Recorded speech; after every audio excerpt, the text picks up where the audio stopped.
اللہ الرحمن الرحیم۔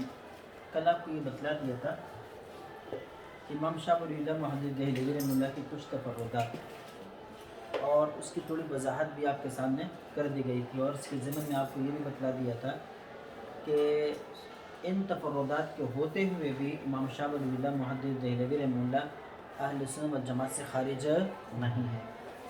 آج اسی بات کو ذرا تفصیل کے ساتھ ذکر کر دیتے ہیں تاکہ آپ کو صفات باری تعالیٰ کے اندر جو علماء کا اختلاف ہے اس کا جو نہج و طریقہ ہے، طرز ہے، وہ بھی سمجھ میں آ جائے۔ اب دیکھیں، امام شاہ ولی اللہ محدث دہلوی فرماتے ہیں کہ جو عقائد اسلام کے اہل سنت والجماعت کے ہیں ان کی دو قسمیں ہیں۔ ایک وہ عقائد ہے جو منصوص کہلاتے ہیں اور جس کے اندر کوئی تعویل نہیں ہو سکتی۔ آپ صلی اللہ علیہ وسلم نے خود قرآن پاک کے نصوص، ظاہری الفاظ، آپ صلی اللہ علیہ وسلم کے احادیث مبارکہ اور اسی طرح تمام امت کا اس پر اجماع ہے، اتفاق ہے، انہوں نے ان نصوص کا ایک خاص معنی مراد لے لیا ہے، وہی معنی ہے، اب اس کے اندر کوئی تبدیلی نہیں ہو سکتی۔ مثال کے طور پر قرآن پاک کے اندر صرف نماز پڑھنے کا حکم دیا گیا، زکوٰۃ ادا کرنے کا حکم دیا گیا، لیکن اب نماز سے مراد کیا ہے اور زکوٰۃ کی مقدار کیا ہے، یہ ہمیں آپ صلی اللہ علیہ وسلم نے بتلایا، صحابہ کرام نے بتلایا، اور یہ ایسے متواتر ہے کہ اس کے اندر اب کوئی شک و شبہ باقی نہیں رہا۔ اب کوئی شخص ان دونوں کے معنوں کو بدلتا ہے اور یہ کہتا ہے کہ قرآن پاک نے نماز کی کوئی خاص صورت ذکر نہیں کی ہے، زکوٰۃ کے لیے کوئی خاص مقدار ذکر نہیں کی ہے، لہذا ہم نماز کے معنی کو دیکھیں گے، لفظ زکوٰۃ کے معنی کو دیکھیں گے، اور وہ معنی جس چیز کے اندر بھی پایا جائے گا ہم اس کو نماز کہیں گے، ہم اس کو زکوٰۃ کہیں گے۔ اب یہ جو راہ کوئی اختیار کرتا ہے، یہ راہ ایسی ہے جو تواتر کے خلاف ہے، جو تواتر کے خلاف ہے، نصوص کے خلاف ہے، اور اس طرح صحابہ کرام کے طرز عمل اور ان کے قبول کیے ہوئے یا اختیار کیے ہوئے طریقے کے خلاف ہے۔ لہذا ایسی صورت میں ایسا آدمی جو نماز کی تشریح بدلتا ہے، اس کے اندر تعویل کرتا ہے، زکوٰۃ کی صورتوں کو بدلتا ہے، وہ تو بالاتفاق اہل سنت والجماعت سے خارج ہوگا۔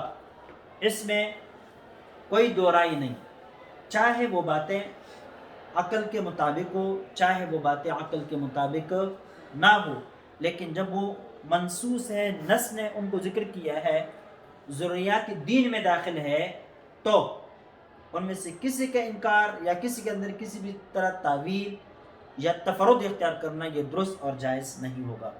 اب دیکھیں، ضروریات دین کیا ہے؟ ضروریات دین وہ ہے جس کو پوری امت نے، عالم ہو جاہل ہو، سب نے قبول کیا ہے، سب کو اس کے بارے میں پتہ ہے۔ مثال کے طور پر اللہ تعالیٰ کی وحدانیت کے بارے میں سب کو پتہ، شرک کا ناجائز ہونا سب کو پتہ، آخرت کا ہونا، فرشتوں کا ہونا، کتابوں کا ہونا، رسالت کا ہونا، اور پھر ختم نبوت کا ہونا، یہ سارے کے سارے ضروریات دین میں سے، اور یہ ساری چیزیں اسی تفصیل کے ساتھ جو تفصیل آپ صلی اللہ علیہ وسلم نے اور صحابہ کرام نے بیان کی ہے۔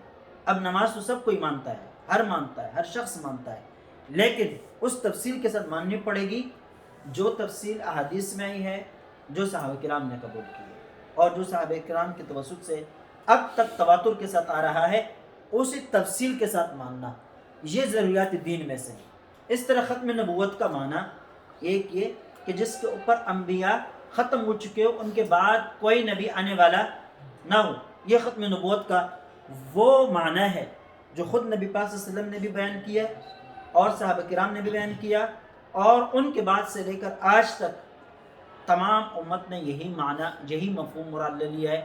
اب اگر کوئی شخص لفظ ختم کے لغوی معنی کو دیکھتا ہے اور اس سے کوئی دوسرا معنی مراد لیتا ہے اور یہ کہتا ہے کہ اس کا مطلب ہے مہرے لگانے والا، مطلب کہ آپ صلی اللہ علیہ وسلم وہ نبی ہے کہ پہلے اللہ تعالیٰ براہ راست انبیاء کو بھیجا کرتے تھے، خود کسی کا تعین کرتے تھے کہ یہ میرا پیغمبر ہے۔ اب یہ مقام و مرتبہ اللہ تعالیٰ نے آخری پیغمبر حضرت محمد صلی اللہ علیہ وسلم کو عطا فرما دیا، اور وہ اپنی مہر کے ذریعے سے کسی کو پیغمبر بنا دیتے ہیں، اپنی زیادہ اطاعت اور اور وغیرہ کے نتیجے میں کسی کے اوپر مہر لگا دیتا ہے کہ یہ میرا نائب ہے، یہ میرا بروز ہے، یہ میرا ذل ہے، یا یہ میرا نائب وغیرہ، یا یہ اس کو میں نے نبی بنایا. یہ ترجمہ اب لفظ ختم کا کوئی کرتا ہے تو چونکہ یہ والا ترجمہ خود آپ صلی اللہ علیہ وسلم کی نصوص احادیث مبارکہ اور اس وقت سے لے کر آج تک ایک متفقہ جس کو قوم نے قبول کیا تواتر کے طور پر ہم تک منتقل ہوا اس کے خلاف ہے. اس لیے اس قسم کی تعویل کی وجہ سے ایک شخص دائر اسلام سے خارج ہوگا اور اہل سنت والجماعت سے بدرجہ اولا پھر خارج ہوگا. جب دائر اسلام کے اندر نہیں رہا تو اہل سنت میں سے کیسے رہ گیا؟ سمجھ گئے؟ یہ تو وہ مسائل سمجھ گئے ان باتوں کو. اس میں اختلاف ناقابل قبول ہے. ان میں جو منصوص قسم کے عقائد ہے اور اس کے اندر کوئی احتمال نہیں ہے، اسی تفصیل کے ساتھ ان کو قبول کرنا لازمی اور ضروری ہے جو تفصیل آپ صلی اللہ علیہ وسلم نے خود بیان کی اور صحابہ کرام نے بیان کی اور آج تک تواتر کے ساتھ وہ تفصیل ہوتی بھی آ رہی ہے. انہی تفصیلوں کے ساتھ منصوص مسائل کو عقائد کو قبول کرنا یہ اہل سنت والجماعت کا شیوا ہے. اب سمجھ گئے؟ دوسرے مسائل ہیں غیر منصوص. غیر منصوص وہ مسائل ہیں جو نصوص نے بیان کی لیکن اس کے اندر احتمالات کیفیت میں احتمال ہے، یا اس کے معنوں کے اندر مختلف قسم کے احتمالات ہے، یا یہ کہ نصوص نے سرے سے بیان کیے نہیں لیکن اس نصوص کے ضمن میں ان کے اوپر گفتگو ہونے لگ گئی. مثال کے طور پر قرآن پاک میں اللہ تعالیٰ ارشاد فرماتے ہیں فرشتوں کے بارے میں لا یعصون اللہ ما امرہم ویفعلون ما یؤمرون، کہ فرشتے اللہ تعالیٰ کے حکم کی نافرمانی نہیں کرتے، جو بھی ان کو حکم دے دیا جاتا ہے وہ کر دیتے ہیں. تو یہ اطاعت کا اعلیٰ مقام ہے اور اطاعت فضیلت کی باعث چیز ہے. اطاعت کیا ہے؟ اس طرح دوسری جگہ میں اللہ تعالیٰ فرماتے ہیں بل عباد مکرمون، یہ مکرم ہے، صاحب عزت ہے، اعزاز والے ہیں، ٹھیک ہے. اور کرام بررہ، واضح طور پر ان کے لیے کرام کا لفظ بھی اور بررہ کا لفظ بھی استعمال کیا گیا. اب یہ فرشتوں کے بارے میں کہا گیا. اب دوسری بات طرف دیکھتے ہیں انسان کو اللہ رب العزت نے اپنا خلیفہ بنایا. وَإِذْ قَالَ رَبُّكَ لِلْمَلَائِكَةِ إِنِّي جَاعِلٌ فِي الْأَرْضِ خلیفہ. ایک دوسری بات دیکھیں کہ انسان کی جو علمی استعداد اور صلاحیتیں ہیں وہ فرشتوں سے بڑھ کر ہیں. اللہ تعالیٰ نے خود اس کو ذکر کر دیا کہ ہم نے آدم علیہ السلام کو وعلم آدم الاسماء كلها ثم عرضهم على الملائکہ، ہم نے آدم علیہ السلام کو ہر چیز کے نام بتلا دیے، پھر وہی چیزیں ہم نے فرشتوں پر پیش کی. دونوں کا جب مقابلہ اور موازنہ اور امتحان کروا دیا گیا تو آدم علیہ السلام وہ ساری چیزیں بتا گئے جبکہ فرشتے وہ ساری چیزیں نہ بتا سکے. اس وجہ سے حضرت آدم علیہ السلام کی فوقیت کیا ہے؟ فرشتوں کے اوپر ظاہر کر دی گئی. ٹھیک ہے. ایک تو پتہ چلا کہ انسان کے اندر علمی استعداد زیادہ ہے. سمجھ؟ دو باتیں ہو گئی. تیسری بات، انسان کو مسجود ملائکہ بنایا. کیا بنایا؟ مسجود ملائکہ بنایا نا. ٹھیک ہے، کہ فرشتوں کو حکم ہوا تھا کہ آدم علیہ السلام کے سامنے سجدہ کرو. اس طرح قرآن پاک میں تین وجوہات ہو گئی. چوتھی وجہ قرآن پاک میں اللہ تعالیٰ فرماتے ہیں وَلَقَدْ كَرَّمْنَا بَنِي آدَمَ وَحَمَلْنَاهُمْ فِي الْبَرِّ وَالْبَحْرِ وَرَزَقْنَاهُمْ مِنَ الطَّيِّبَاتِ وَفَضَّلْنَاهُمْ عَلَىٰ كَثِيرٍ مِّمَّنْ خَلَقْنَا تَفْضِيلًا. چار دلائل ہو گئے. ان چار دلائل کی بنا پر اب دیکھیں ان دلائل کے اندر ٹکراؤ ہے، اختلاف. اب یہ اس اختلاف اور نصوص کے اندر ٹکراؤ ہونے کی وجہ سے اب یہ اگرچہ سارے نصوص ہے، سارے کے سارے کیا ہے؟ نصوص ہے، لیکن یہ اب فضیلت انسان علی الملائکہ یا فضیلت ملائکہ علی الانسان، یہ مسئلہ ان منصوص کے ضمن میں پیدا ہو گیا. ان منصوص کے ضمن میں پیدا ہو گیا جب اس کی تشریح ہونے لگ گئی. تو صحابہ کرام کے دور کے اندر یہ مسائل نہیں اٹھائے گئے. صحابہ کرام نے ان کے اوپر کوئی گفتگو ہی نہیں کی. وجہ اس لیے کہ اس وقت اس قسم کے تشریحات کا آغاز نہیں ہوا تھا. تفسیر کا آغاز بعد میں ہوا، تفسیر بعد میں ہونے لگ گئی، تو پھر جب تفسیر بعد میں ہونے لگ گئی تو پھر لازم تھا کہ لفظ لفظ، حرف حرف، جملہ جملہ وہ حل کر دیا جاتا، جہاں جہاں کوئی ٹکراؤ ہوتا اس ٹکراؤ کو دور کرنے کی کوشش کی جاتی۔ اب یہاں پر ٹکراؤ آ گیا، اس ٹکراؤ کو دور کرتے ہیں۔ اب چند آیتیں ایسی ہیں جو فرشتوں کی فضیلت کو ذکر کرتے ہیں، اور چند آیتیں ایسی ہیں جو انسان کی فضیلت کو ذکر کرتے ہیں۔ اب ہر ایک نص کے اندر اپنے اپنے احتمالات ہیں۔ مثال کے طور پر انسان کو جو مسجود بنایا اور اس کو ہم نے انسان کی فضیلت کی وجہ قرار دے دیا، برتری کی وجہ قرار دے دیا، تو اس کا یہ جواب بعض حضرات نے دے دیا جو فضیلت ملائکہ علی انسان کے قائل ہیں۔ وہ کہتے ہیں کہ بھائی مسجود ہونا الگ بات ہے، معبود ہونا الگ بات ہے۔ مسجود ہونا یہ فضیلت کا باعث نہیں ہے، معبود ہونا فضیلت کا باعث ہے۔ جبکہ انسان فرشتوں کے لیے مسجود رہا، معبود نہیں رہا، لہذا مسجود ہونے کی وجہ سے فرشتوں کے اوپر اس کو فضیلت حاصل نہیں ہو سکتی۔ اس کی وجہ یہ ہے کہ دیکھیں کعبہ ہے، اس کی طرف ہم بھی سجدہ کرتے ہیں نہیں کرتے؟ انبیاء کرام بھی کرتے ہیں، تو انبیاء کرام کعبہ سے افضل، اعلیٰ اور برتر ہے کہ نہیں؟ تو یہاں افضل مفضول کو سجدہ کر رہا ہے۔ کیا کر رہا ہے؟ کیوں؟ اس لیے کہ یہاں سیدھے سے مراد کسی کی تعظیم نہیں، جہد کا تعین ہے، جہد کا تعین، اور جہد کے تعین کرنے کی وجہ سے کسی کی فضیلت ثابت نہیں ہوتی۔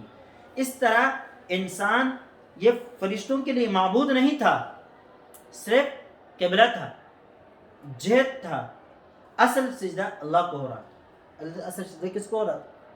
اللہ کو ہو رہا۔ لہذا جس طرح کعبہ کو مسجود انبیاء ہونے کے باوجود بھی ان کو انبیاء پر فضیلت حاصل نہیں، اس طرح یہ حضرات کہتے ہیں کہ انسان مسجود ملائکہ ہونے کے باوجود بھی ان کو فرشتوں کے اوپر فضیلت حاصل نہیں۔ سمجھ گئے؟ باقی کون سی بات رہ گئی؟ وَلَقَدْ كَرَّمْنَا بَنِي آدم، لَقَدْ كَرَّمْنَا بَنِي آدم، ہم نے بنی آدم کو اعزاز دیا۔ اس کے اندر دو احتمال تعویلیں کرتے ہیں کہ یہاں جو تکریم ہے یہ زمینی مخلوق کے حوالے سے، کس مخلوق کے حوالے سے؟ اس طرح اولئک ہم خیر البریہ میں جو خیر البریہ انسان کو کہا گیا، تو یہ بھی کس اعتبار سے ہے؟ زمینی مخلوق کے اعتبار سے۔ دلیل آگے اللہ تعالیٰ خود ارشاد فرماتے ہیں وَفَضَّلْنَاهُمْ عَلَى كَثِيرٍ مِّمَّنْ خَلَقْنَا تَفْضِيلًا، یعنی ہم نے جو مخلوق پیدا کی ہے ان میں سے اکثر کے اوپر ہم نے انسان کو فضیلت دی ہے۔ تو پتہ چلا جب اکثر پر فضیلت دی ہے تو کچھ ایسے بھی ہے جن کے اوپر فضیلت انسان کو حاصل نہیں ہے، وہ ایک ہی صحیح لیکن وہ اکثریت سے باہر ہے، اور وہ جو اکثریت سے باہر ہے وہ حضرات کہتے ہیں کہ وہ ملائکہ فرشتے ہیں۔ اب سمجھ گئے اس بات کو؟ اب اختلاف ہوا نا، کہاں ہوا؟ نصوص کی تفسیر کے اندر ہوا۔ اب اگر کوئی شخص اس میں اختلاف کرتا ہے تو اس اختلاف کی وجہ سے وہ اہل سنت والجماعت سے خارج نہیں ہوتا۔ اب اس کے اندر اصل بات کیا ہے؟ کچھ دن پہلے کس طالب علم نے لکھے بھی ہیں، تو بھائی فرشتوں کی بھی دو قسمیں اور انسانوں کی بھی دو قسمیں، خواص فرشتے، عام فرشتے، ٹھیک ہے؟ خواص انسان اور عام انسان، لیکن عام انسانوں سے صالح، نیک، مؤمن مراد ہے۔ عام انسان سے مراد یہ نہیں کہ ہر فاسق، فاجر، کافر سارے کے سارے ایک لائن کے اوپر رکھ دو، نہیں۔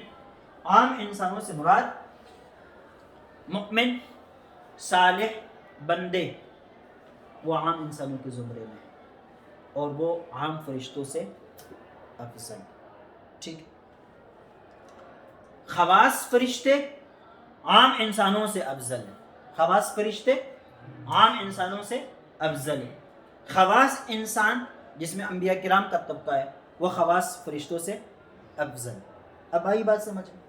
جہاں تک فساق، فاجر، کفار وغیرہ کا مسئلہ ہے تو ان کے بارے میں اولئک کالانعام بل ہم اضل، ان کو تو چوپایوں اور جانوروں جیسا مقام بھی حاصل نہیں، چاہیے جائے کہ ہم ان کا موازنہ فرشتوں کے ساتھ کر دے، ان کی فضیلت کو فرشتوں پر ثابت کر دے، ایسا نہیں ہو سکتا۔ اب بات سمجھ میں آئی نہیں آئی؟ ٹھیک ہے، تو اب یاد دیکھیے یہ جو اختلاف پیدا ہوا کہاں پیدا ہوا؟ نصوص کی تشریح و تفصیل میں پیدا ہوا۔ لہذا یہ جو تفصیل کے ضمن میں اختلاف پیدا ہوتا ہے، اس اختلاف کے اندر اگر کوئی عام رجحان کے خلاف چلے، جمہور کے خلاف چلے، تو وہ اہل سنت والجماعت سے خارج نہیں ہوگا۔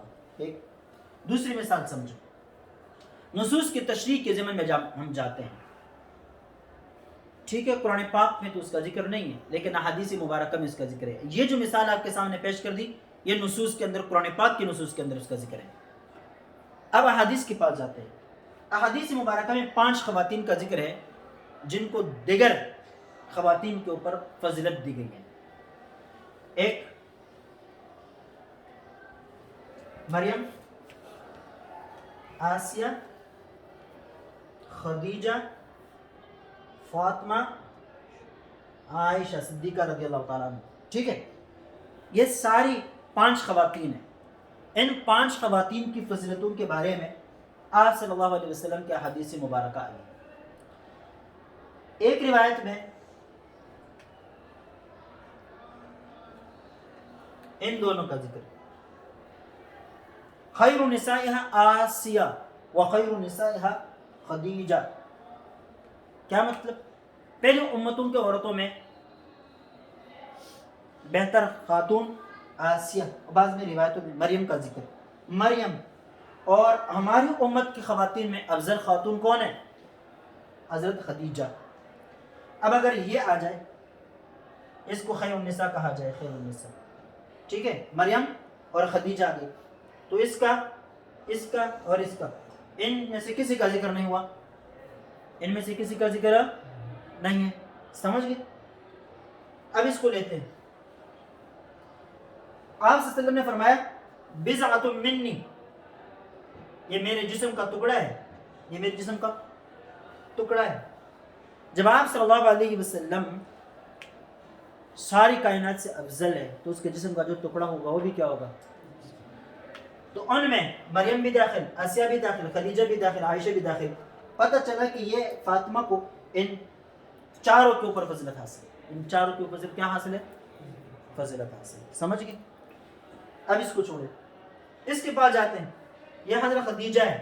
ایک روایت تو اس کے بارے میں پہلے گزر چکی، دوسری روایت میں آپ صلی اللہ علیہ وسلم واضح طور پر ارشاد فرماتے ہیں کہ عورتوں میں سے خدیجہ، فاطمہ، آسیہ اور مریم یہ افضل ہے۔ عائشہ کا سری سے ذکر ہے ہی نہیں، عائشہ کا سری سے ذکر ہے ہی نہیں، لیکن ایک روایت میں یہ ہے کہ حضرت عائشہ صدیقہ رضی اللہ تعالی عنہا کو دیگر خواتین پر ایسی فضیلت حاصل ہے جیسے کانے کی چیزوں میں سرید کو دوسری کانوں کے اوپر فضیلت حاصل ہوتی ہے۔ اب جب وہ اس کو لے لیا جائے تو پھر فضیلت اس کی ثابت ہوتی ہیں، اور یہ سارے کے سارے ان کے فضیلت کا کچھ پتہ اس روایت کے اندر نہیں چلتا۔ بات آئی سمجھ میں؟ اب یہ دیکھیں، یہ احادیث مبارکہ میں ان کا ذکر ہے، بخاری شریف اور صحیح ستہ کی روایتیں ہیں، تو اب ان کی جب تشریح کا مقام آیا تو یہ منصوص ہے، نص ہے، لیکن اس کی تشریح کے ضمن میں اختلاف پیدا ہوا۔ لہٰذا اب اس اختلاف کی بنا پر کوئی شخص مریم علیہ السلام رضی اللہ تعالیٰ عنہ کی فضیلت کا قائل ہو جاتا ہے، یا آسیہ کی فضیلت کا قائل ہو جاتا ہے، یا خدیجہ رضی اللہ تعالیٰ عنہ کی فضیلت کا قائل ہو جاتا ہے، یا جو ہے نا فاطمہ یا حضرت عائشہ صدیقہ رضی اللہ تعالیٰ عنہ کی فضیلت کا قائل ہو جاتا ہے، تو اس سے وہ اہل سنت والجماعت سے خارج نہیں ہوگا۔ اب بات اب سمجھ میں آئی نہیں آئی؟ کیوں؟ اس لیے کہ یہ اختلاف تو ہے، لیکن یہ اختلاف بعد کے پیداوار ہے، پہلے کی بات نہیں، سمجھ گئے؟ یہ اختلافی مسائل تفصیل کے ضمن میں آ گئے، ٹھیک ہے؟ تو نصوص میں یہ مسائل جو میں نے آپ کو وضاحت کر دی، کہ بھائی اس کے اندر اختلاف تو اہل قبلہ سے انکار ہے, ضروریات دین سے انکار ہے, لیکن اس کے ضمن میں پیدا ہونے والے یہ اختلافات یہ نصوص سے انکار کے زمرے میں, اس میں اختلاف اہل سنت و جماعت سے خروج نہیں. اب یہی اختلافات چونکہ ان نصوص کی تشریح اور تفسیر کے ضمن میں پیدا ہو گئے, تو یہ اختلافات اس کو ہم غیر منصوص کہیں گے. کیا کہیں گے؟ غیر منصوص کہیں گے. سمجھ؟ دوسری بات یہ ہے, غیر منصوص وہ مسائل جن کا نص کے اندر سرے سے کوئی ذکر نہیں. اب یہ جو مسائل آپ کے سامنے ذکر کر دیے گئے تھے, ان کا تو کوئی نہ کوئی ذکر قرآن پاک میں احادیث مبارکہ میں موجود ہے, لیکن کچھ مسائل ایسے ہیں جو ہمارے عقائد کا حصہ ہے, لیکن ان کا کوئی بھی ذکر نہ احادیث مبارکہ میں نہ قرآن پاک میں ہے. لیکن جب ہم نے دوسرے لوگوں کو جواب دینا چاہا, یا جب ہم نے منصوص مسائل کو عقلی بنیادوں پر ثابت کرنا چاہا, تو پھر ہم نے ان غیر منصوص مسائل کو بھی چھیڑا اور ان کے ذریعے سے ہم نے منصوص کی حقانیت کو ثابت کیا. ان کے ذریعے سے ہم نے منصوص کی حقانیت کو ثابت کیا. مثال کے طور پر کل میں نے آپ کو بتلا دیا تھا کہ بھائی عالم حادث ہے, عالم حادث ہے.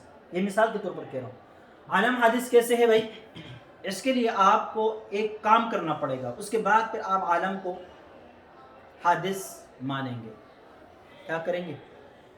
دیکھیں نصوص نے ہمیں بتلایا کہ احادیث مبارکہ میں آتا ہے کہ کوئی کچھ بھی نہیں تھا, اللہ تھے.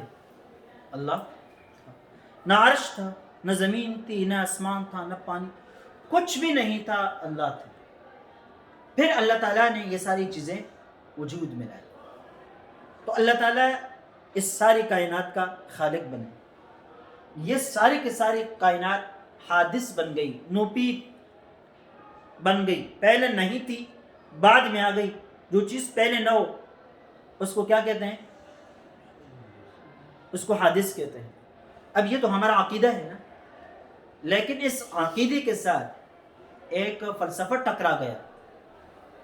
اب اس فلسفے کے جواب میں جب ہم اپنا عقیدہ ثابت کرتے ہیں, تو پھر اس کے لیے ہمیں عقلی تعویلات کرنی پڑتی ہے, عقلی دلائل دینے پڑتے ہیں, اور ان عقلی دلائل سے ہم اپنے منصوص دلائل کو ثابت کرتے ہیں, منصوص عقائد کو ثابت کرتے ہیں.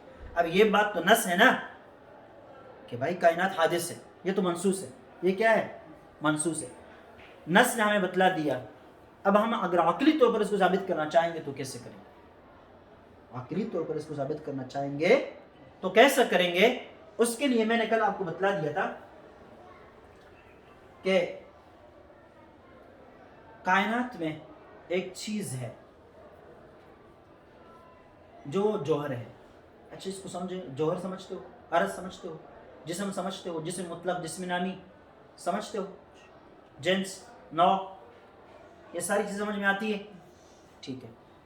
اچھا اس میں ایک بات کا اضافہ کرتا ہوں. اب تک ہم منطق کے اندر پڑھ رہے ہیں نا کہ ایک ہے جوہر, ایک ہے جسم مطلق, ایک ہے جسم نامی, ایک ہے جنس, اور ایک ہے نوع. کل کتنے ہو گئے؟ 5. لیکن امام نانوتوی رحمہ اللہ, مولانا قاسم نانوتوی رحمہ اللہ فرماتے ہیں کہ نہیں, 5 چیزیں نہیں, یہ 6 چیزیں: وجود, جوہر, جسم مطلق, جسم نامی, جنس, نوع. اب یہاں وجود کا اضافہ یہ حضرت قاسم نانوتوی رحمہ اللہ نے کیا. اس سے یہ پتہ چلا کہ یہ عقلی چیزیں ہیں, ان میں کمی زیادتی کرنا یہ کوئی شریعت کے خلاف نہیں ہے. ٹھیک ہے. اب بات کرتے ہیں کہ ایک ایسی چیز دنیا کے اندر تسلیم کرتے ہیں کہ ایک جوہر ہے, ایک جوہر یا جوہر کا وہ حصہ جو انفصال کو بھی قبول کرتا ہے, جو اتصال کو بھی قبول کرتا ہے. یعنی اس کے اندر فصل بھی ہو سکتا ہے, اس کے اندر فصل بھی ہو سکتا ہے, جوڑ توڑ دونوں کو قبول کرتا ہے, اور اس کی کوئی شکل کوئی صورت نہیں, اس کی کوئی شکل کوئی صورت نہیں. جس شکل جس صورت کے اندر آپ اس کو ڈھالنا چاہیں گے وہ ڈل جائے. اس چیز کو کہتے ہیں حیولہ. کیا کہتے ہیں؟ حیولہ کہتے ہیں. حیولہ کا لغوی معنی ہے خاکہ، نقشہ، مادہ. اور عمومی طور پر کیا میں نے آپ کو بتلا دیا کہ جوہر کا وہ حصہ، جوہر کا وہ حصہ جو انفصال کو بھی قبول کرتا ہے، جو اتصال کو بھی قبول کرتا ہے، جس کی کوئی اپنی شکل نہیں ہے لیکن ہر قسم کی شکل کو قبول کرتا ہے. جس شکل میں آپ اس کو ڈالے ڈل سکتا ہے. سمجھ گئے؟ اس کو کیا کہتے ہیں؟ حیولہ کہتے ہیں. اب فلاسفہ حضرات کہتے ہیں کہ یہ حیولہ جو ہے یہ قدیم ہے اور یہ ساری کائنات کا مادہ ہے، یہی سے کائنات کی تخلیق ہوئی. جب کہ ہم کہتے ہیں کہ یہ جو حیولہ ہے، حیولہ باطن ہے، اس کے مقابل جزء لا یتجزا کو ہم ثابت کرتے ہیں. غیر منقسم چیزیں، ان غیر منقسم چیزوں کو اللہ تعالیٰ نے گویا کہ مادہ بنا کر یہ ساری کائنات اس سے وجود میں آیا. ٹھیک ہے؟ اب میں گہرائیوں میں جاؤں تو شاید پتہ نہیں آپ قبول کر سکیں گے یا نہیں کر سکیں گے. ٹھیک ہے؟ اب دیکھیں، حادث کو ثابت کرنے کے لیے ہم عقلی طور پر یہاں تک چلے گئے، حیولہ کو ثابت کیا، یا فلاسفہ چونکہ حیولہ کے قائل ہے، ہم نے اس کو باطل کرنے کی کوشش کی، ہم اس کو باطل کریں گے. جب باطل کریں گے تو اس کے مد مقابل میں جزء لا یتجزا ثابت ہوگا. جزء لا یتجزا جب ثابت ہوگا تو وہی سے عالم کا حادث ہونا ثابت ہوگا. وہی سے اب میں جزء لا یتجزا کو سمجھانے کے لیے آپ کو ایک بات بتلاتا ہوں.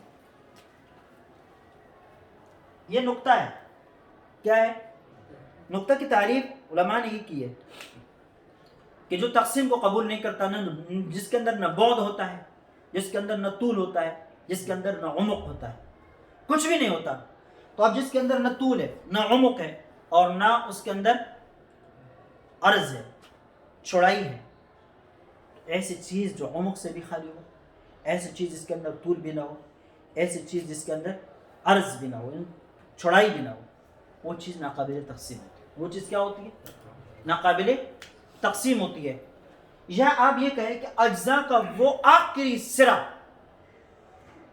آپ اجزاء کو تقسیم کرتے، ایک چیز کو تقسیم کرتے کرتے کرتے کرتے کرتے ایسے نہج پر آپ پہنچ جائے کہ آگے تقسیم نہ ہو سکے، وہی چیز جو ہے جزء لا یتجزا. وہی چیز کیا ہے؟ جزء لا یتجزا. دور حاضر میں اس کو سالمہ کہتے ہیں. آپ نے جب میٹرک کی کتابیں پڑھی تو وہاں پر ایک لفظ سالمہ کا استعمال ہوا ہوگا، آپ نے سنا. اور ہماری جو متوسطہ میں سائنس کی کتاب شامل ہے اس میں بھی سالمہ کا ذکر کرتے ہیں. انگلش میں اس کو ایٹم کہتے ہیں. ایٹم وہ چیز جو ناقابل تقسیم ہے. ایٹم وہ چیز جو ناقابل تقسیم ہے. وہی چیز جس کو آج ایٹم کہتے ہیں، سالمہ کہتے ہیں، متکلمین نے اس کو جزء لا یتجزا سے تعبیر کیا ہے. جزء لا یتجزا سے تعبیر کیا ہے. اب دیکھیں نا، لوگ جو کہتے ہیں، میں ویسے جملہ معترضہ کے طور پر آپ کو بتلاتا ہوں. کہتے ہیں کہ قرآن پاک کی پوری تفصیل حوامیم میں سبا میں ہے. حوامیم میں سبا کی پوری تفصیل کہاں ہے؟ اس کا خلاصہ فاتحہ میں ہے. اور بعض حضرات کہتے ہیں کہ فاتحہ کا پورا خلاصہ بسم اللہ شریف پہ ہے، اور بعض حضرات کہتے ہیں کہ بسم اللہ شریف کا پورا خلاصہ وہ با کے نقطے میں ہے. ٹھیک، اس میں ہے با میں، اور پھر اس کے با کے نقطے میں. اب کیسے یہ با کا نقطہ یہ ناقابل تقسیم ہے، سمجھ گئے؟ اور اس سے وحدانیت لی جا رہی ہے. کس سے؟ اس سے وحدانیت خدا کا فلسفہ لیا جاتا ہے کہ اس سے آگے کوئی بھی نہیں اور اس سے پیچھے بھی کوئی نہیں. یہ ناقابل تقسیم ہے، یہ ناقابل تقسیم. اب بات آئیے سمجھو. بہرحال وہ تو الگ مسئلہ ہے.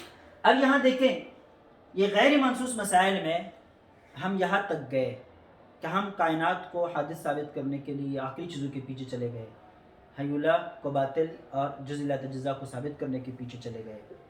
اب یہ جو مسائل ہے یہ محض عقلی مسائل، یہ منصوص میں شامل ہے، یہ منصوص میں شامل نہیں. اب اس کے اندر اگر کوئی اختلاف کرتا ہے تو اس اختلاف کی وجہ سے کوئی شخص اہل سنت والجماعت سے خارج نہیں ہوگا. اب ایک دوسری بات جاتے ہیں، اس قسم میں ہم جاتے ہیں اللہ تعالیٰ کی صفات کا ذکر ہے. کل میں نے آپ کو اجمالی طور پر بتلا دیا تھا. اللہ تعالیٰ کی صفت کیا ہے؟ رحمان. کیا ہے یہ بات میں پہلے بتا رہا ہوں صفت ذاتی نہیں ہے، یہ صفت ذاتی نہیں ہے، لیکن سمجھانے کے لیے میں آپ کو بتا رہا ہوں۔ اللہ کی ایک صفت کیا ہے؟ رحمان ہے، رحیم ہے، سمجھ گئے؟ منتقم ہے کہ نہیں؟ غفار ہے، قہار ہے، یہ اللہ کی صفتیں ہے کہ نہیں؟ ہے نا؟ ابھی دیکھتے ہیں۔ رحمان اللہ کی صفت ہے، الرحمن، ٹھیک ہے، لیکن رحمان کا لغوی معنی کیا ہے؟ ہاں، انعطاف، کسی کی طرف جھکنا، کسی کی طرف جھکنا، کسی کے اوپر مہربانی کرنا۔ اور آپ نے منطقی کتابوں کے اندر یہ بات پڑھی ہے کہ بھئی جوہر کی تو اقسام نہیں ہے لیکن عرض کی اقسام ہے۔ جوہر جانتے ہو جو قائم بالذات ہے، جو قائم بالذات ہے، ٹھیک ہے۔ بعض حضرات فلاسفہ اس کی یہ تعریف کرتے ہیں، قائم بالذات، اور بعض حضرات کہتے ہیں جوہر وہ ہے جو کسی جگہ میں متحیز نہ ہو، جو اپنے تحیز کے لیے کسی جگہ کا محتاج نہ ہو، جو اپنے تحیز کے لیے کسی جگہ کا محتاج نہ ہو۔ عرض وہ ہے جو قائم بالغیر ہو، بالذات نہ ہو، یا اپنے تحیز میں وہ کسی جگہ کا محتاج ہو، اس کو کیا کہتے ہیں؟ عرض کہتے ہیں۔ اللہ کی جتنی بھی صفات فرض کریں، ٹھیک ہے، یہ گویا کہ عرض، سمجھ گئے کیسے؟ کیونکہ یہ سارے کے سارے صفات ہیں نا، صفات کے کس قبیل سے ہوتے ہیں؟ عرض کے قبیل سے ہوتے ہیں، عرض کے قبیل سے ہوتے ہیں۔ اب یہ الگ بات ہے کہ اللہ کی صفات کو نہ عرض کہا گیا نہ جوہر کہا گیا، وہ الگ بات ہے، میں یہاں صرف آپ کو سمجھانے کے لیے کہہ رہا ہوں۔ اب یہ رحمان صفت ہے، اللہ کی کیا ہے؟ رحمان صفت ہے۔ میں نے آپ کو جوہر اور عرض کی تعریف بتلا دی، تو وہاں پر مناطق نے یہ کہا کہ جوہر کی کوئی قسم نہیں ہے۔ جوہر تقسیم ہوتا ہے نیچے کی طرف، جسم مطلق کی طرف، جسم نامی کی طرف، اور جنس کی طرف، نوع کی طرف تقسیم ہوتا ہے، لیکن اس کا کیا نہیں ہے،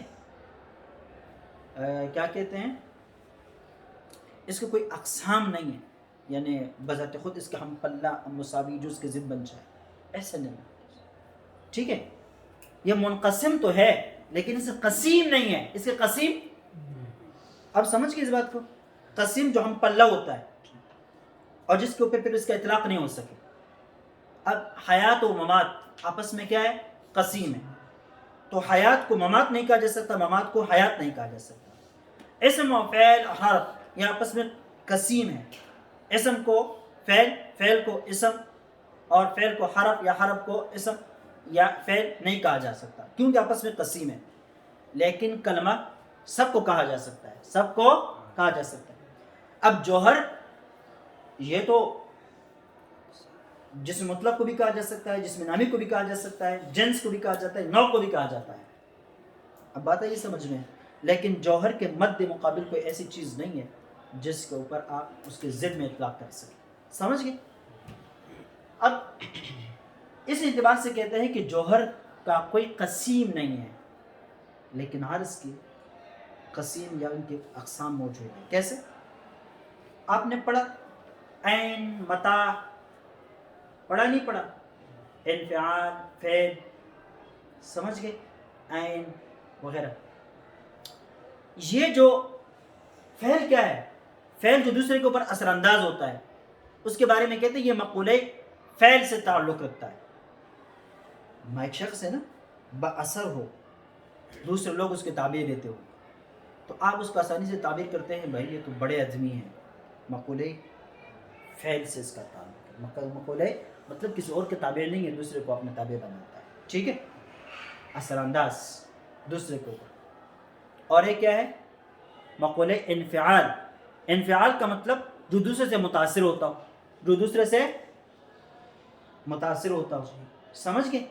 مقولہ عین جس کے لیے کوئی جگہ مکان ہو، متاع جس کے لیے کوئی زمانہ ہو، سمجھ گئے؟ کیف جو کسی کیفیت پر ہو، جس کے اندر کوئی کیفیت پائی جا رہی ہو، یہ سارے کے سارے آراز کی قسمیں، کس قسم ہے؟ آراز کی قسمیں۔ اب اس بات کو دیکھیں، یہ لفظ رحمان ہے، بیضاوی شریف کے اندر آپ نے یہ پڑھا کہ یہ اللہ کی صفت ہے، لیکن اپنے انتہا کے اعتبار سے، اپنے ابتدا کے اعتبار سے نہیں، اپنے ابتدا کے اعتبار سے، اپنے انتہا کے اعتبار سے اپنے ابتدا کے اعتبار سے نہیں بلکہ اپنے انتہا کے اعتبار سے۔ اب اس بات کو سمجھیں کہ ابتدا میں اور انتہا میں کیا فرق ہے۔ ابتدا میں کیا ہوتا ہے؟ ابتدا میں انفعالیت ہے، کیا ہے؟ انفعالیت ہے، اور انتہا میں کیا ہے؟ فعلیت۔ کیسے؟ اب اس کو سمجھیں۔ رحمان کہا جاتا ہے جو دوسرے کے دکھ، غم، تکلیف، مصیبت سے متاثر ہو جائے کہ یہ آدمی کیا ہے؟ غم میں ہے، تکلیف میں ہے، اور اس غم، اس تکلیف، اس مصیبت کا اثر اس کے دل پر ہے، اور اس کے نتیجے میں وہ کیا کرے؟ مہربانی کرے۔ اس کے نتیجے میں وہ کیا کرے؟ مدد کرے، تعاون کرے، مہربانی کرے۔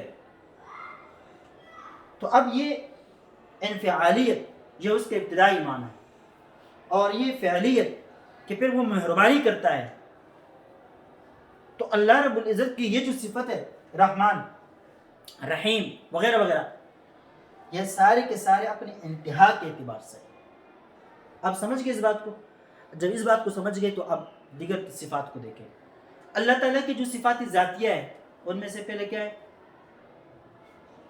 کیا ہے بھئی؟ حیات۔ کیا؟ حیات۔ دوسری علم، قدرت، ارادہ، سمع، بصر اور کلام۔ یہ 7 صفات خداوندی ہے جو صفات ذاتیہ کہلاتی ہے ہمارے نزدیک بھی، اشاعرہ کے نزدیک، ٹھیک ہے، ماتوریدیہ کے نزدیک۔ ماتوریدیہ اس کے اندر ایک اور کے بھی اضافہ کرتے تکوین، لیکن ہمیں اس کے ہونے نہ ہونے سے کوئی ذکر نہیں، یہاں اصل بات ہے 7 صفات ذاتیہ ہے۔ اب یہاں پر متکلمین کے درمیان اختلاف ہے، آیا جس طرح یہ رحمان اللہ تعالیٰ کی صفت فعلی ہے، انتقام اللہ کی صفت فعلی ہے، قہاریت، جباریت، غفوریت، غفاریت، یہ سارے کے سارے اللہ تعالیٰ کی صفات ہے، لیکن صفات فعلیہ ہے، ذاتیہ نہیں ہے، اضافیہ ہے، ذاتیہ نہیں ہے۔ تو کیا یہ جو باقی ماندہ صفتیں ہیں یہ صفات بھی اپنے انتہا کی وجہ کی طرح، اپنے انتہا کی وجہ سے اللہ کی صفات ہے، یا اپنے ابتدا کے اعتبار سے؟ اب بعض حضرات ایسے ہیں جو کہتے ہیں کہ یہ جتنے بھی اللہ تعالیٰ کی صفات ہیں یہ اپنے انتہاؤں کے ذریعے سے، ابتداؤں کے ذریعے سے نہیں، اپنے انتہاؤں کے ذریعے سے اللہ کی صفات۔ اور بعض حضرات کہتے ہیں کہ نہیں، یہ جو 7 ہے یہ صفات ذاتیہ ہے، اور باقی جو ہے نا صفات فعلی جو ہے وہ اپنے انتہاؤں کے اعتبار سے ہے۔ اب سمجھ کس بات ہے؟ ٹھیک ہے۔ اب یہ جو اختلاف ہے کہ یہ صفات ذاتیہ ہے ابتدا اور انتہا ہر معنی کے اعتبار سے، یا یہ صفات اللہ تعالیٰ کی صفات ہے لیکن انتہا کے اعتبار سے، تو صفات ہونے پر اتفاق ہے، لیکن کس اعتبار سے ہے؟ اس اعتبار میں اختلاف ہے۔ اس اختلاف کی وجہ سے کوئی شخص اہل سنت والجماعت سے خارج نہیں ہوتا۔ اب آئی بات سمجھ میں؟ اس کو ایک اور مثال سے سمجھ۔ کل میں نے آپ کو بتلا دیا تھا سمع بصر اللہ کی صفت۔ سمع بصر بالواسطہ ہے یا بلا واسطہ ہے؟ بالواسطہ ہے یا بلا واسطہ ہے؟ بعض حضرات کہتے ہیں کہ وہ بلا واسطہ، جس طرح کہ علم، قدرت یہ اللہ کی صفت ہے، اور حیات اللہ کی صفت ہے، ارادہ اللہ کی صفت ہے، کلام اللہ کی صفت ہے براہ راست بلا کسی واسطے۔ اسی طرح بصر اور سمع بھی اللہ کی صفت ہے بلا کسی واسطے۔ لیکن بعض حضرات کہتے ہیں کہ نہیں، یہ علم کے واسطے سے، علم کے واسطے سے۔ اب بات سمجھ گئی اس بات کو؟ اب یہ دیکھیں اس اختلاف کی وجہ سے بھی کوئی شخص اسلام سے خارج نہیں ہوتا۔ ایک بات اب اور گہرائیوں میں جاتے ہیں۔ دیکھیں ہم کہتے ہیں نا پیغمبر معجزات کے ذریعے سے اپنی نبوت کے اوپر وہ معجزات کے ذریعے سے استدلال کرتا ہے، دلیل لے کر آتا ہے، معجزے کو دیکھ کر لوگ اس کی پیغمبری کے قائل ہو جاتے ہیں۔ سمجھ گئے؟ اب معجزات کو آپ ثابت کریں گے، کیسے ثابت کریں گے بھائی؟ یہ آسانی سے ثابت ہونے والی بات نہیں ہے۔ ہمارا تو یقین ہے کہ پیغمبر علیہ السلام کو جو معجزے دیے گئے ہم ان کو تسلیم کرتے ہیں، مانتے ہیں، لیکن اس دنیا کے اندر کچھ لوگ ایسے بھی ہیں جو فلاسفی کہلاتے ہیں، جو معجزے کو قائل نہیں ہیں۔ اب ان کے خلاف جب ہم حجت تام کریں گے، استدلال کریں گے یا ان کو جواب دیں گے تو کیسے دیں گے؟ دیکھیں دنیا دار الاسباب ہے، اسباب کے ساتھ مسببات کا وجود ہے۔ علت اور معلول کی یہ دنیا ہے، علت کے ساتھ معلول کا وجود ہے، علت معلول کے بغیر نہیں۔ اس طرح یہ حضرات کہتے ہیں کہ مسبب سبب کے بغیر نہیں، مسبب اور سبب کے درمیان لزوم عقلی ہے، یہ ایک دوسرے سے جدا نہیں ہو سکتے، ایک دوسرے سے جدا۔ جیسے کہ دلالت التزامی یہ دلالت مطابقی سے جدا نہیں ہوتی، جب بھی دلالت مطابقی ہوگی تو ساتھ ساتھ دلالت التزامی پائی جائے گی، ان دونوں کے درمیان تلازم کا تعلق ہے، جوڑ ہے، لہذا ایک دوسرے سے جدا نہیں کیا جا سکتا۔ اس طرح یہ حضرات کہتے ہیں کہ سبب اور مسبب کے درمیان ایک جوڑ ہے، ایک تلازم ہے، جب وہ جوڑ ہوگا، وہ تلازم ہوگا تو چیزیں وجود میں رہیں گی، ورنہ نہیں رہیں گی۔ اب آپ کہتے ہیں کہ معجزہ وہ ہے جو بلا کسی سبب کے ہو، جو کیا ہو؟ بلا کسی سبب کے۔ خرق عادت کس کو کہتے ہیں؟ عادت کے خلاف ہونا، مطلب کوئی سبب اس کے پیچھے نہ ہو، کوئی سبب اس کے پیچھے نہ ہو اور نبی کے ہاتھ پر اس کا ظہور ہو جائے، اب اس کو معجزہ کہتے ہیں۔ کیا کہتے ہیں؟ اب یہ معجزہ تب ثابت ہوگا کہ جب آپ اس بات کو ثابت کریں گے کہ سبب اور مسبب کے درمیان لزوم عقلی موجود نہیں ہے، اس کے اندر تخلف بھی ہو سکتا ہے، اس کے اندر تخلف بھی ہو سکتا ہے۔ جب آپ سبب اور مسبب کے درمیان جو جوڑ ہے اس جوڑ کو توڑیں گے تو معجزات ثابت ہوں گے۔ کیا ہوں گے؟ معجزات پھر ثابت ہو سکیں گے، لیکن اگر آپ اس کو نہیں توڑ سکے تو پھر معجزات بھی آپ کے ثابت نہیں ہو سکتے۔ اب بات سمجھ میں آئی نہیں؟ اب یہ اس قسم کے کہ لزوم عقلی سبب و مسبب کے درمیان موجود ہے یا نہیں، یہ مسائل یہ صحابہ کرام نے نہیں چھیڑے، قرآن پاک میں ان کا ذکر صراحتاً کہیں نہیں کیا۔ سمجھ گئے بات کہ جب مفسرین متکلمین نے تفسیر کرنے شروع کر دی اور قرآن اسلام کے جو عقائد ہے ان کو بیان کرنا شروع کر دیا تو اس کے ضمن میں یہ باتیں آتی ہیں۔ اب یہاں اگر کوئی شخص اختلاف کرتا ہے، سمجھ گئے، کیفیتوں میں اختلاف کرتا ہے، طرز استدلال میں اختلاف کرتا ہے، اسرار و رموز بیانی میں اختلاف کرتا ہے، چیزوں کے علتوں کے بیان کرنے یا اسباب بیان کرنے یا ان کی حکمتوں کے بیان کرنے میں اختلاف کرتا ہے، تو اس وجہ سے کوئی شخص اہل سنت والجماعت سے خارج نہیں ہوگا۔ اس مضمون کو اچھی طرح سمجھ گئے؟ ٹھیک ہے، اب کوئی اشکال تو باقی نہیں رہا، صحیح؟ انشاءاللہ پھر کل سے یہ اہم بات بتائیں گے کہ انسان کیوں مکلف بنایا گیا۔ اتنے بڑے بڑے مخلوقات اور بھی تو ہے، انسان سے طاقتور ہے، مضبوط ہے ہر اعتبار سے، ٹھیک ہے، لیکن مکلف صرف انسان ہے۔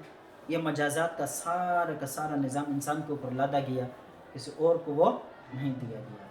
ابھی اس کا ایک جواب تو یہ ہے کہ بس اللہ تعالیٰ نے ایسا کر دیا، دوسری یہ ہے کہ آپ سامنے والے آدمی کو عقلی طور پر مطمئن کر کے بتا دیں کہ اس طرح کیا گیا، ٹھیک ہے، آپ بھی تسلیم کر لیں کہ میں اللہ کا مکلف ہوں اور مکلف کیوں ہوں، وجہ وہ آپ کے ذہن میں آ جائے، ٹھیک ہے، انشاءاللہ کل سے اس طرح سے